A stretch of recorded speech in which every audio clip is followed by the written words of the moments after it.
yung aming sasakyan na barko. Ayan na. Andito na kami sa pantalan ng Alin.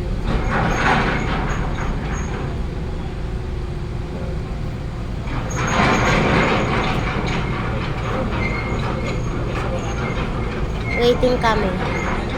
Ayan, si Ate Nengneng nilalamig na. Sobrang lamig dito, guys.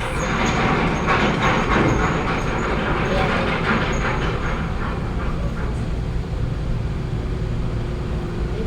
Munting. Ha?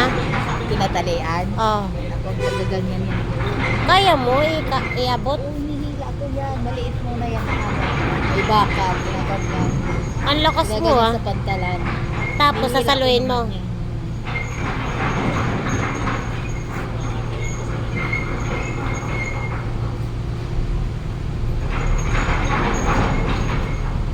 Ayan na.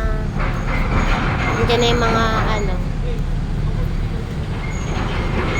Ayan si Ate, naka-ready na rin yan. Ayan yung kay Ate. Tabi na ang malaking truck. Yun mo kaya bigtuhan. Maya.